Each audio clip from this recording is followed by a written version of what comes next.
Hello, good afternoon, everyone, and welcome to our special session on artificial intelligence and desalination efficiency.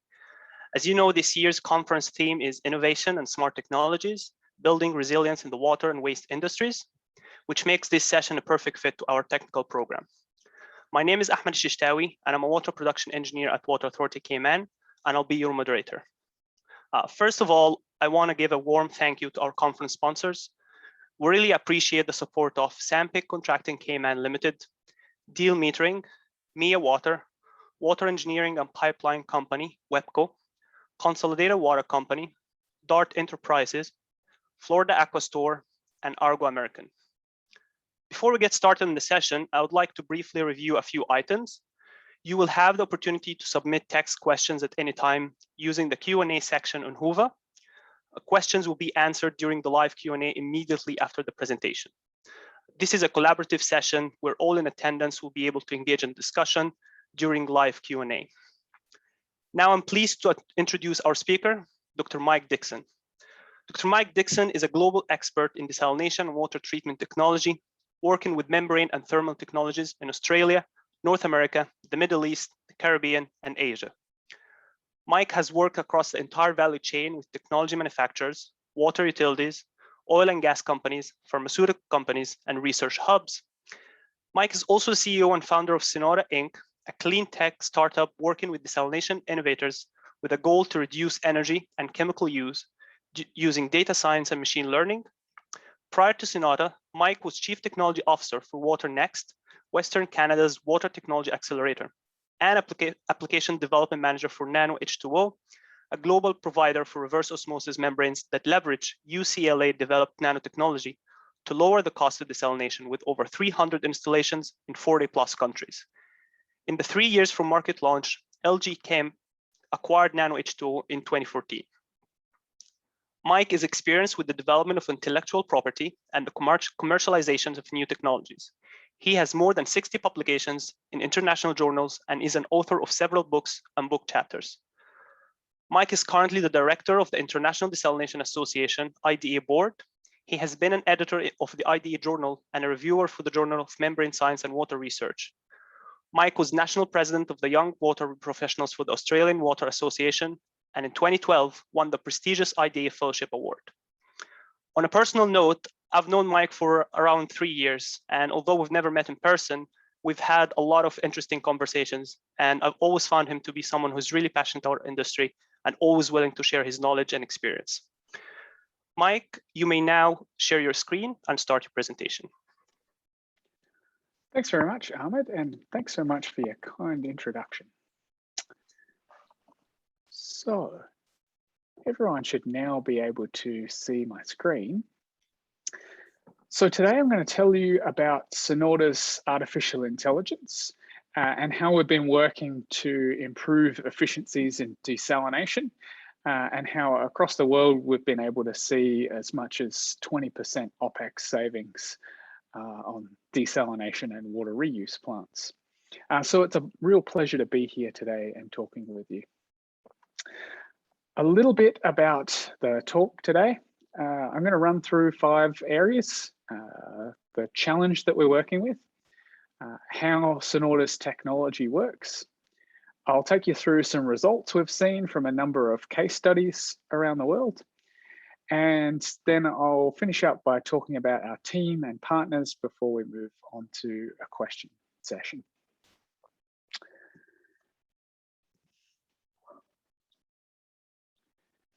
So what are the challenges that we all face in water reuse and desalination in managing how we use our energy?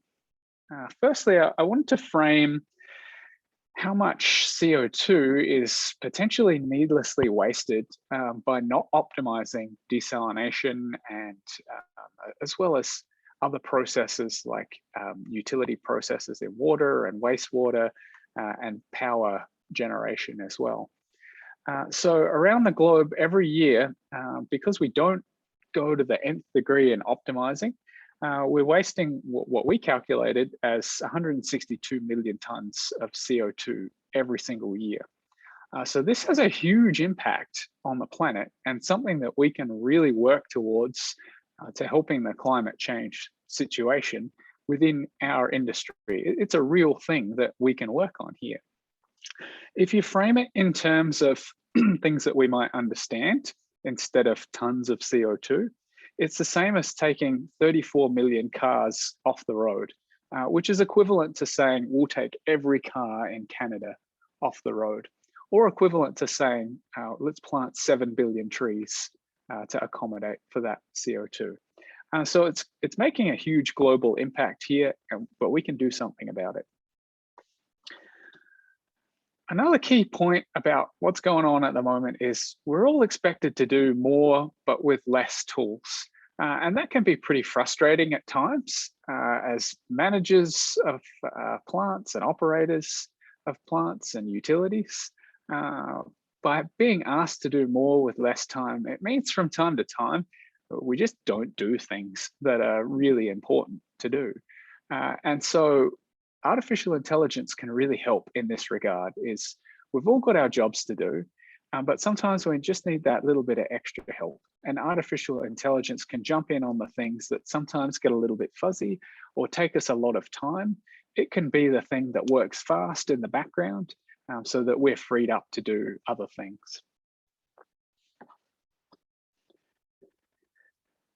So for a moment, I want you to picture that you're an engineer at a desalination plant or one of the operators, and you've been tasked by your manager, find the best time to clean this plant. So every plant has to do some sort of clean in place, and there's an interval between those clean in places. So you plot up some data and you look at a whole heap of timings between different CIPs, and you come up with a graph like this that shows, heck, the membranes at this plant foul at completely different rates all of the time. How are you supposed to find the best CIP interval? What do you say here? Okay, it's every 3 months and stick to that. Or do you say it's every 2 months and stick to that? It's pretty hard after looking at this to say, yes, there's a very good time to clean here because it's ever changing. And so really this problem isn't a great question to ask an operator or really a human in general, because with artificial intelligence, it's more flexible. And those things that you might say, well, I've got a gut feeling that we should clean our plant around this time. The artificial intelligence really understands that context. And so we don't need to put operators and engineers through the stress of trying to work this out. The artificial intelligence can do it in the background, and we can leave jobs that humans are better at to humans and get artificial intelligence to help us out with the things that we're not quite so good at. So getting into the specific challenges that we have in desal plants and probably water treatment plants in general, actually, is that a plant operator might come in the morning on a day where they've said, today I'm going to optimize the plant. But they get a coffee and sit down at the SCADA to work the controls, and already there's 10 alarms going off. And the operator looks over those alarms and says, well, I've got to go out on site. I've got to fix a pump here or some pipe work over there to get this alarm to shut off and make the plant run properly. And that might take most of the day. And they come back in and say, there's no way I'm going to have time to optimize the plant today. So this might happen for operators, day in, day out, into the weeks or even months before they get a chance to optimize the plant. So this is where artificial intelligence can jump in and in the background be doing all this work. And it makes a lot of sense, because what we're asking of operators, if you're the manager of the plant, is you're really asking, can you please operate this plant so that enough water comes out of the plant so that we can direct the water to our client, or in some cases directly to citizens? And two, that water has to be of the right quality. In desal, we can't have salty water going out to clients. So those two things are really, really important. And that's what operators work at a daily basis, is making sure that everyone gets the water that they need at the right quality.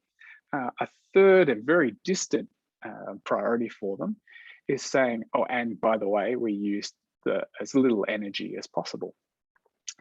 So this is where our solution comes in. And at Synauta, we've created an artificial intelligence that uses a subset called machine learning to look at the context of every plant and say, well, if the controls were a little bit different here or a little bit different there, then we can really save some energy here. So Ahmed in his introduction mentioned my background. I spent a lot of time when I worked at NanoH2O looking at desal data from all around the world directly from plants. And every time I looked at it, I said, oh, I wish the operators did such and such to the plant here, because I think they could really save some energies if they just thought about things a little bit differently or had the time. So this is what really gives those operators, or frees up their time to do other things and means that they don't have to worry about optimizing the plant. Additionally, we've made our system really, really easy to use. So instead of saying, we're going to develop this new platform of software and we're going to train operators and they'll love it, it'll be this big fancy thing, we've said, no, operators don't have time to be able to learn a new software. Sometimes they're so busy, it's difficult even to remember their login for something like that. I know personally, I have trouble remembering a login for this niche piece of software that I need to use. So instead at Synauta, we said, look, we know all operators know how to use email and they know how to use their SCADA system really well. It's what makes the plant tick. So we've developed our software with that in mind, in that instead of this new big platform, they simply get notified by email or by SCADA to make set point changes to the plant that help save energy or save chemicals. And of course, what's really important is the cybersecurity of the plant. Desalination plants and reuse plants around the world provide water for, sometimes millions of people in cities. And for them to go down because of a cybersecurity attack is a major, major problem that'll get in the newspaper, et cetera, et cetera. So we've designed our system with cybersecurity in mind. In cases where plants are completely air-gapped to the internet, we can still run our system inside the firewall of the plant to help out with that specific scenario. Getting a little bit into the products we offer, we currently work in 3 different areas. Our leading and key product is the reverse osmosis energy saver. So this is where we apply set points on a daily basis, sometimes more often, to a plant to say, if you run the plant like this, you'll be able to save energy. The second area that we work on is reverse osmosis chemical saver.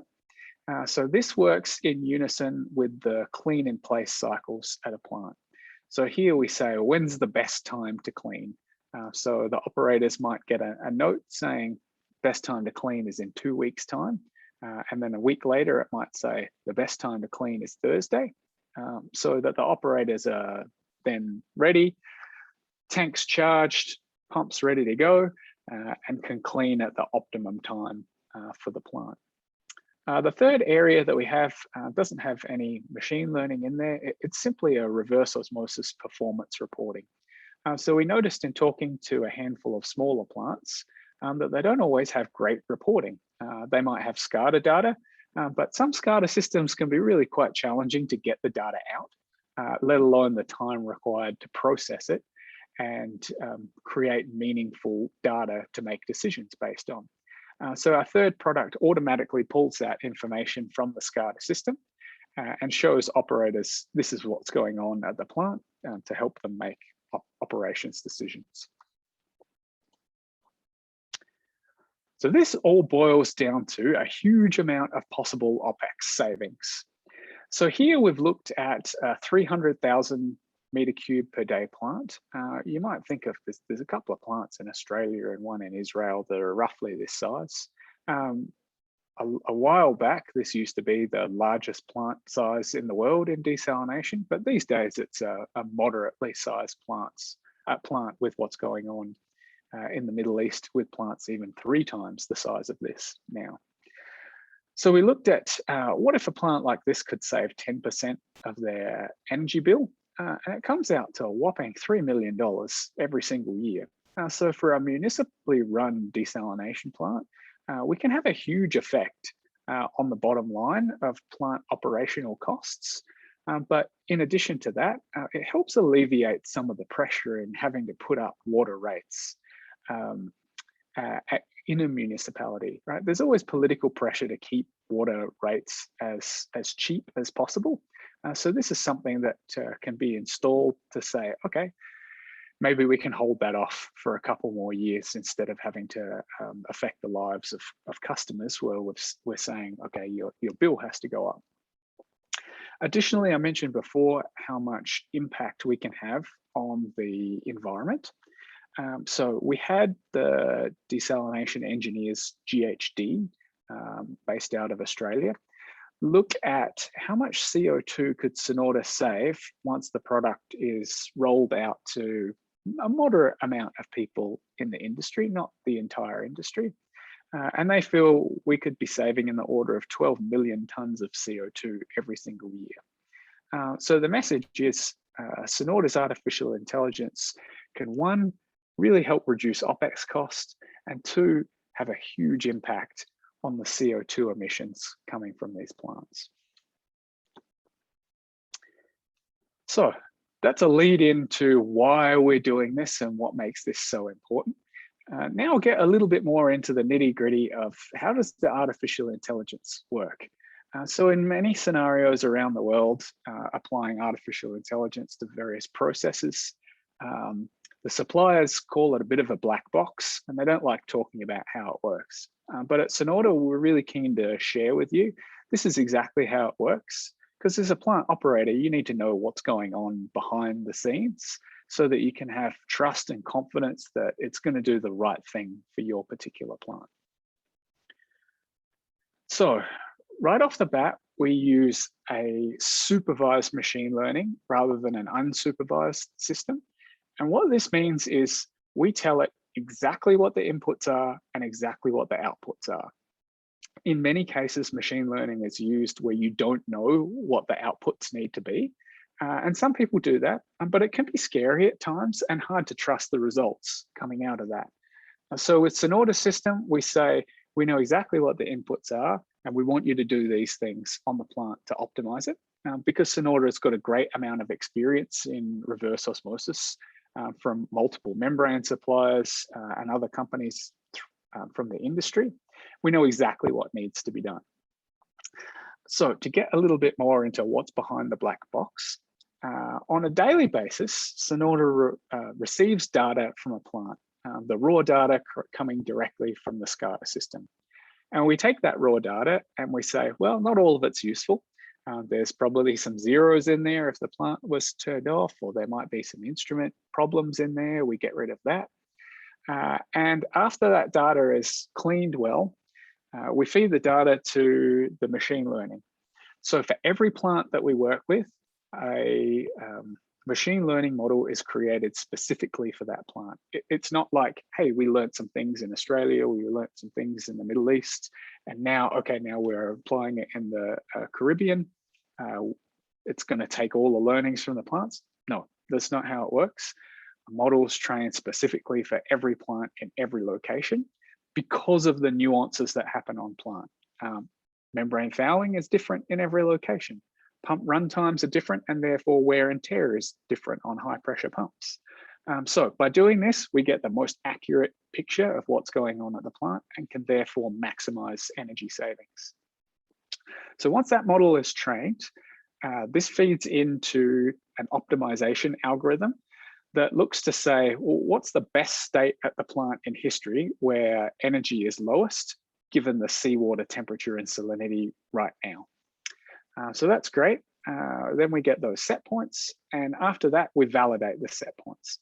So for each plant, the operators will tell us, this is the maximum pressure that such and such a pump can achieve, or we have to produce so many 1,000 meters cubed of water on this particular day. There's a minimum, there's a maximum. We understand all those constraints about the plant and deliver exactly what the operators need. So we do that in conversation with the operators. We can see what happened in the past in the data, but we found that by working very closely with the operators, we understand a little bit more about what might not be in the data that the operators know simply by being there on a daily basis and having that expertise in how their plant works.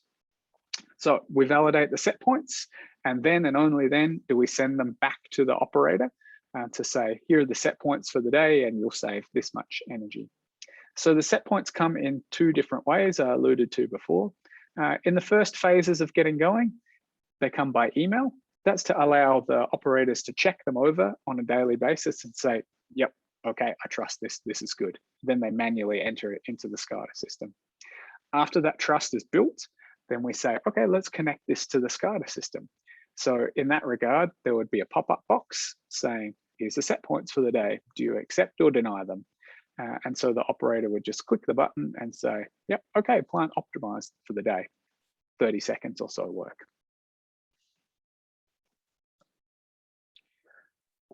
So why does machine learning really work well in the desalination context? Or in water treatment in general, actually, it would work very well. That's because there's some unobservable things that happen. And in the membrane, it's because of the surface chemistry of the membrane. So getting into a little bit of detail here, but you can imagine that fouling is happening at a different rate, and you can't put an instrument inside the membranes to say, hey, this is what's going on. So because of that, in the past, you can calculate to some degree, but there's always this element of gut feel from operators to say, oh, I think this is the best way to do it. But because of that gut feel component to things, this is where the artificial intelligence can really jump in and say, well, this isn't gut feel anymore. This is a scientific process. The model says this is the best way to go on any particular day. Another point here is we optimize at Synauta in two different ways. One, we look at what's going on one particular train of membranes. Where are the pumps and valves in that system that need to be manipulated to minimize the energy? But then we have a second layer of optimization where we say, well, the plant doesn't have one train, it's got 3 trains or 10 trains. And we say, well, we know we need 1,000 meters cubed per day, but does that necessarily have to come from the same rate of every train? No, probably we can say some trains produce more than others. And by doing that, we can save even more energy as well. So every time we optimize, we have those 2 levels to say, okay, we can save extra by manipulating the flows in this multi-train arrangement. A little bit more about how it works under the hood as well. I mentioned before, we've got inputs and there's outputs. We've got certain input features and they're essentially the same as what people use on RO sites to normalize their data. Basically what the manufacturers are saying, hey, this is what I really need to normalize the data. And then we have a couple of decision variables. This makes sense. It's concentrate flow and permeate flow. Basically, we're saying what's going into the system, what's coming out of the system, and how much water do we need to produce? Where are those constraints? So this feeds into a neural network. Neural networks have been around since the mid-1950s or so, just we haven't had enough computing power to be able to run them effectively and fast enough to get good results. So what's going on inside that neural network is a whole heap of nodes and cross relationships mathematically between all of those different nodes. It's a little bit much to catch up on too much more detail than that, unless you're a professor of machine learning, something along those lines, but that's essentially what's going on under the hood. Then of course, there's the outcome variables. So we want to reduce the energy, that's the important one. We want to make sure that the permeate conductivity or the salinity essentially is not too high. We want to make sure we've got enough flow, and there's a couple of other things in there like pressure of certain pumps. So that's how we get our outputs to optimize a plant. So I'm going to get on to case studies here. So here I'll present 2 case studies and a very quick bonus case study as well. So first up, we're going to talk about a plant from Australia of 4,000 meters cubed per day, a seawater plant with an ERI brand pressure exchanger. So a quick note before I move on is, whilst this is a 4,000 meter cube per day plant, it's a small to medium kind of size plant. We are working on much, much larger plants. We're very close to having a case study released on one over 200,000 meters cubed per day in the Middle East, and working on plants just getting going on one that's over 400,000 meters cubed per day. So this works at all levels, small, large, indifferent. The machine learning works well. So on this plant in Australia, there were 4 RO trains, each 14 vessels and 6 elements in each. The client was a non-municipal desalination plant in Western Australia.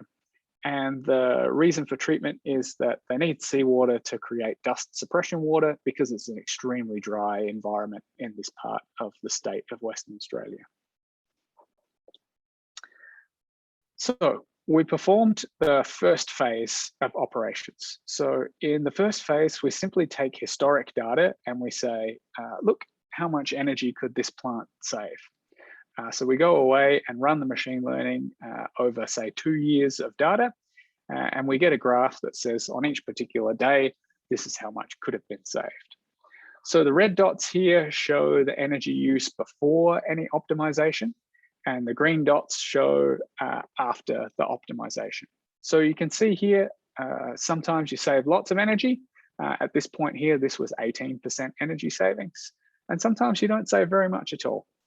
But on average, we saved in the order of 9.7% in this historic data audit. So that was great. Osmoflow in Australia said, we'd like to move on to phase 2. Let's do this for real on the plant and see what happens. So this is phase 2 of our application here. So in this phase, they send us data on a daily basis. We process it and we send back an email with set points to the operator. They check it and make changes in the SCADA system. So by doing this on a daily basis, we were able to prove that energy savings were working. We're just looking at data from one train here rather than that multi-train approach that I talked about. In red, you can see this is the energy use normalized for seawater temperature and salinity before any optimization. And in green is after optimization. So you can see on day 1, we saw a drop. Great, we know the system's working. And then what happened was, over time, the machine learning learned more and more about the plant and what it was able to do, and therefore could save more and more energy over time. So that was great news. Osmoflow was really happy with these results. And subsequently, we moved into what we call phase 3. And we connected to the SCADA system. So now this plant still operates. Now the set points go directly to the SCADA system. The operator pushes yes, and things work automatically. So that's great news. A really successful seawater desalination case study. The second case study I wanted to talk to you about was more on the cleaning side. So again, this is an Osmoflow plant, and again in Australia. Now we're talking about the Osmoflow brine squeezer that they call the OBS. If you've not heard of the brine squeezer before, it's a brine concentration process. Instead of having to go all the way to evaporation, which is really expensive, there's costly metals involved in constructing one of those. Sometimes you can push RO much, much harder than it usually can do. And Osmoflow is great at doing that. And therefore on this plant, they said, okay, we can just do an RO. It doesn't need an evaporator. So extremely handy tool.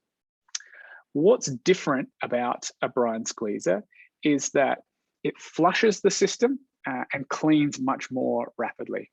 So it flushes multiple times per day using Permeate, which is very different to a seawater plant. And it also cleans once every 1 to 2 days.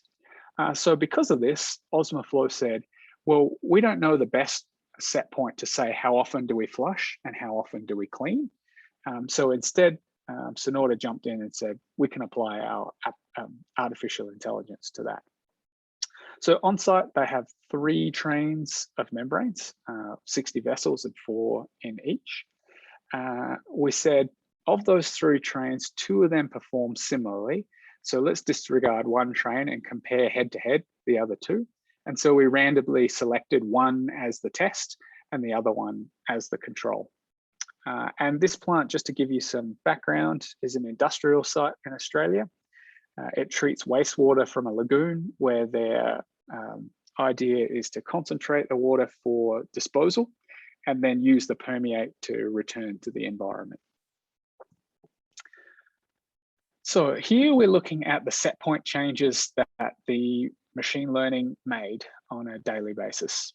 So we're looking at how did it alter the permeate flush interval. So in green, you can see this is Synauta's set point, and in red, what the Osmoflow operators were doing. So you can see it varied quite a lot from time to time. Additionally, or excuse me, my headphones have just run out and I'll have to switch over. I'll just need 1 second to do that.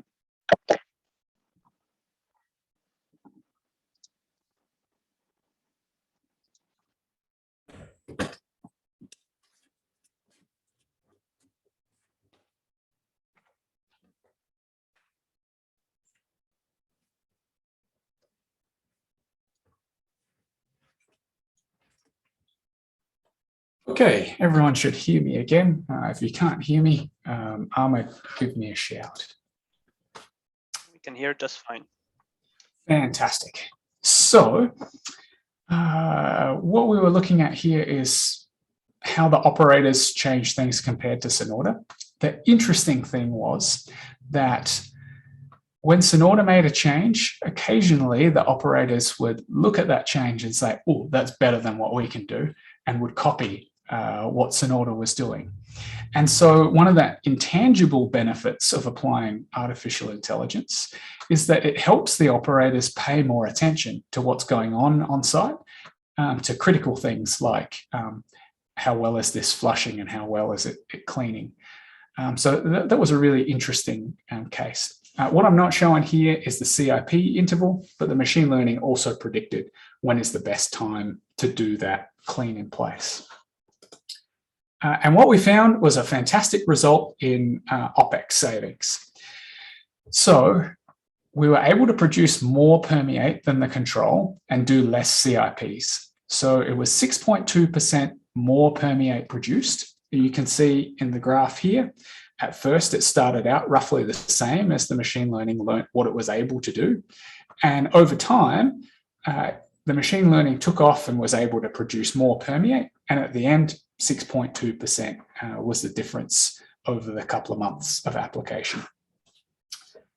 On the CIP side, it was 4 less CIPs, and you can appreciate that doing a CIP every couple of days means they did quite a lot, and it meant an 8.7% savings in EDTA, the cleaning chemical. So for the really in-depth people that love their RO, this is what was going on behind the scenes that meant we were performing better, is that the artificial intelligence was able to keep the differential pressure and salt passage increase under control.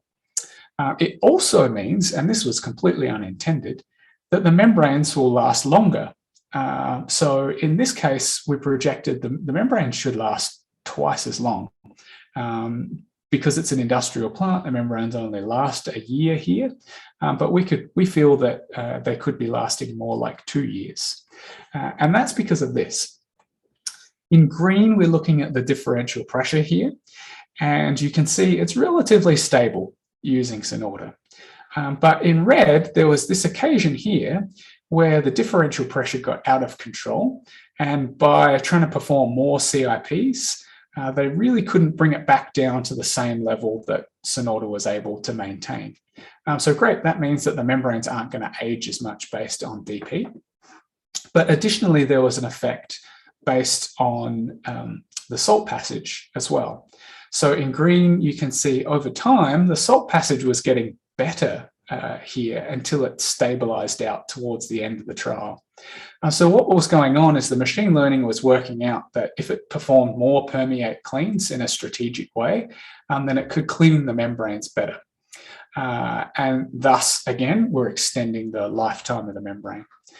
In red, if you look at what was happening with the control system that the operators were working on, after a while, it started to get out of control and start to rise here. So not good news there. And it meant we could perform some projections quite conservatively to say, well, we think we can get 2 years rather than 1 year. All up, it meant for this plant, we decreased OPEX savings. Sorry, we made OPEX savings of $225,000 annually on a small plant. That is quite a big impact. So you may have also noticed that we're only running this plant for 2 months during this case study. We're looking forward to switching back on, hopefully next month or the month after, when conditions change in Australia and it starts to rain again. Then we expect to be switched back on and get another solid 6 months worth of data here. So the story is not over, and I'm looking forward to telling you more about what happened in the subsequent months. I've got a quick bonus case study for you today. I've got plenty of time, so I can take you through this. Here we're looking at another plant in Australia with Osmoflow on an industrial site. It's a food and beverage manufacturer, and they have a plant similar that cleans on a really regular basis. So we undertook the machine learning and we found we could make in the order of 10 to 15% savings. So this is really great news. This system works a little bit better, but is our standard package that we would use on a reuse plant or a brackish water plant. And what we're trying to do here is minimize the cost of water per meter cubed. So if we clean too late, the plant fails. That costs more in energy. If we clean too soon, then it degrades the surface of the membrane, and therefore we have to replace membranes more often. So by getting it right in that sweet spot, it means we can save as much operating cost as possible. So we put a few things into the equation here. How much energy do you use because of fouling? What's the cost of membranes? And what's the cost of the chemicals used to clean as well? So what the operators will see is an email, depending on the plant. It might be every day, it might be every week. And that email will say, your next cleaning time is projected for the 13th of January. And then a week later, they might get, whoop, no, it needs to be faster. Things happened in the feed water. Maybe you need to clean a few days earlier than that. So it's flexible over time, and then a couple of weeks out, you'll get a firm notification saying, yes, this is definitely happening for this time.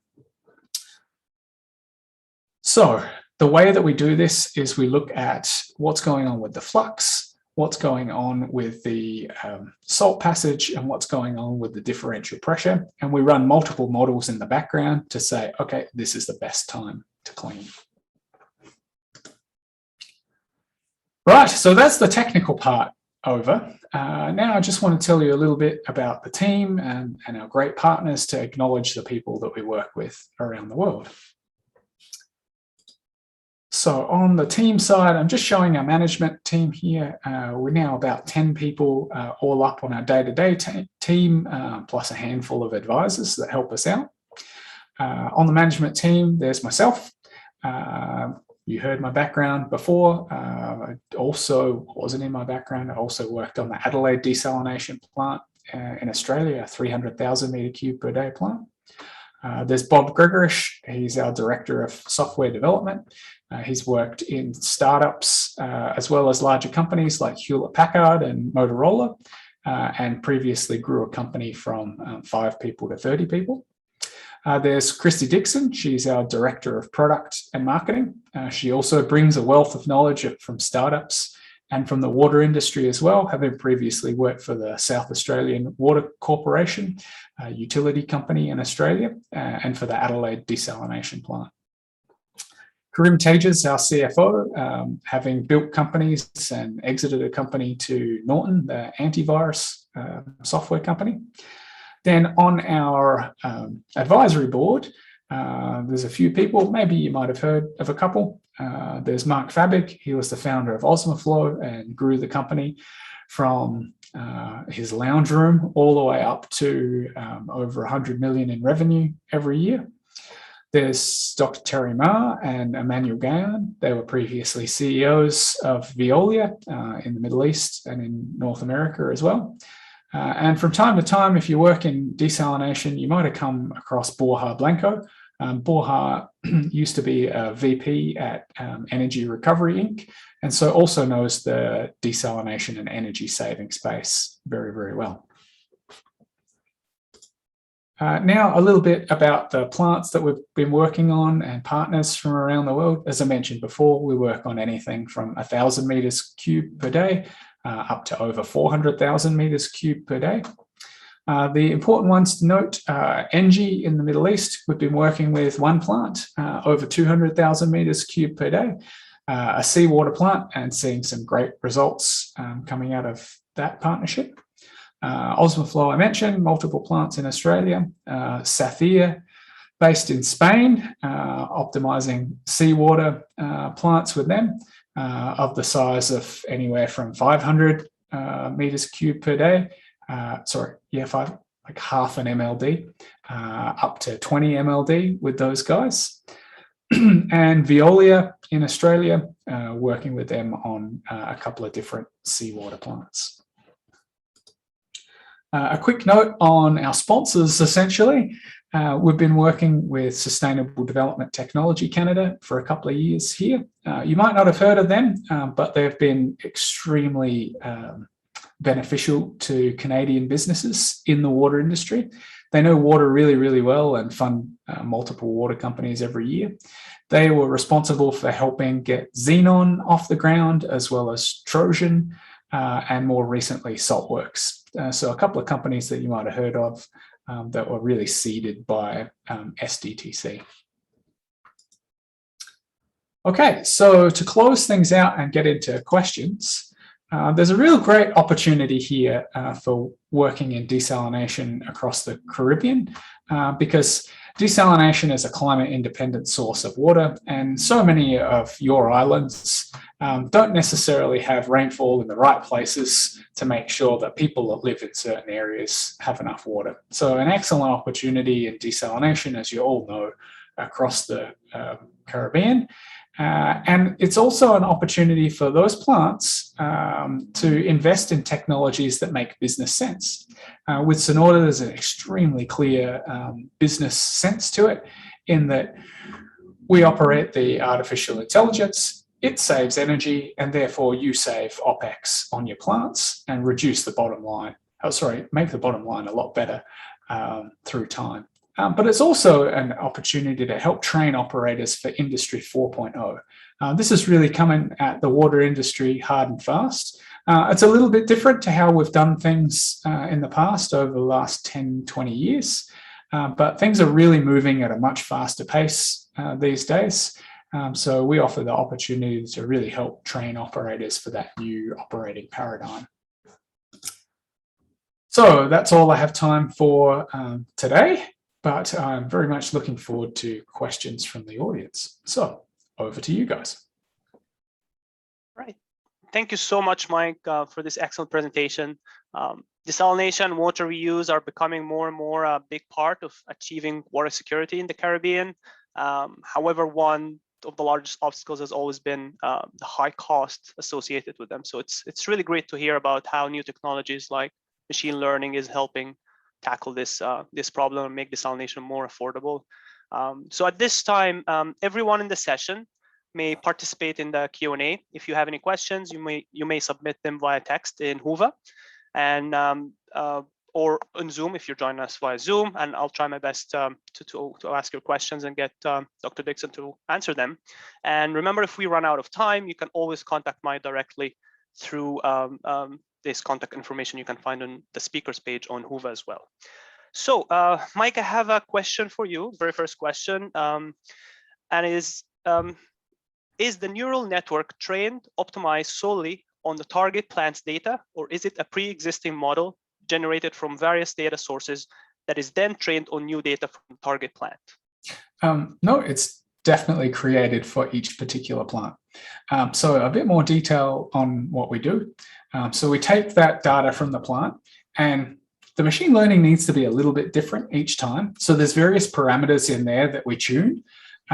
So we tune those and then get it just right for the customer. But just to reiterate, we don't train it on multiple different RO plants. It's specific to every plant.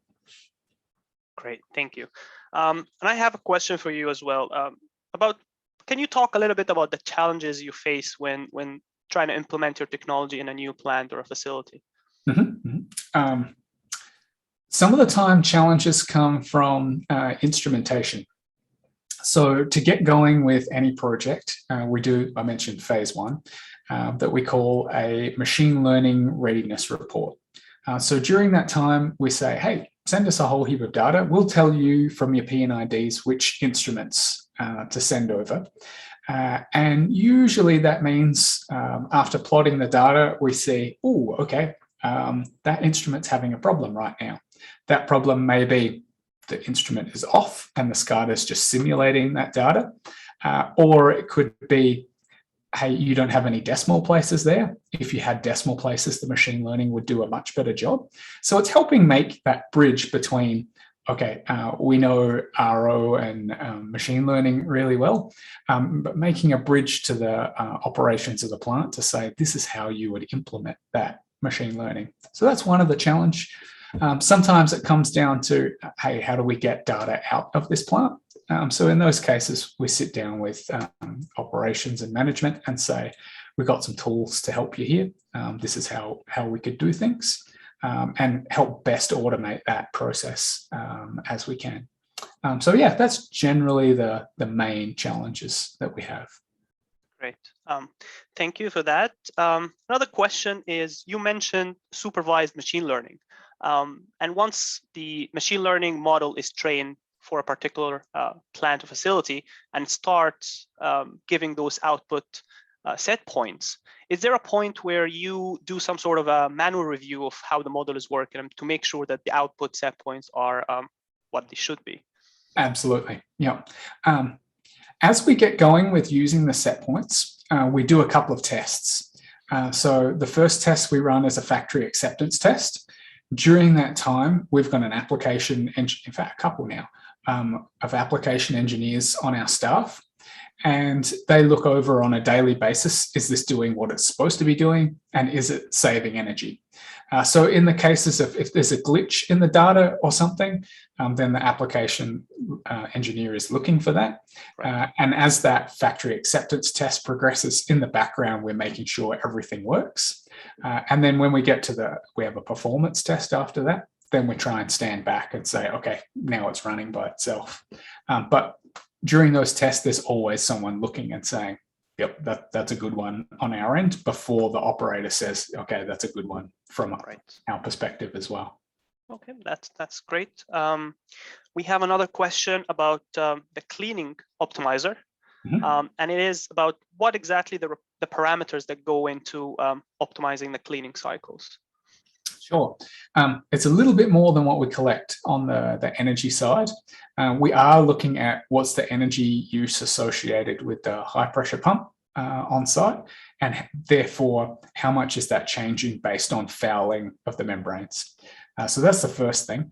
The second thing we're looking at is how long do the membranes last? So let's take seawater plant. Typically they last about 5 years. But we look back through time and say, when was your last replacement? How long did things last there? And that becomes a discussion with the operators to help us say, this is the right place to say, this is how long the membranes are going to last. And therefore we can work out a depreciation on those membranes through time. And the third thing is the chemical costs, which can be quite variable, we've found. Around the world. Some people have really cheap cleans, and therefore our system recommends clean more often. In other cases, those chemicals are more expensive. Let's say you're using a specially developed cleaner, from one of the RO chemical manufacturers. Might be a bit more expensive, and therefore it has more weight within the machine learning to say, okay, don't clean so early, that's going to cost you more money. So that's the three main things that go into that. Yeah, there is one thing that we don't include. We don't include labor because we figure that, okay, if the operator is spending time working out when to clean, they would use that time doing something else, right?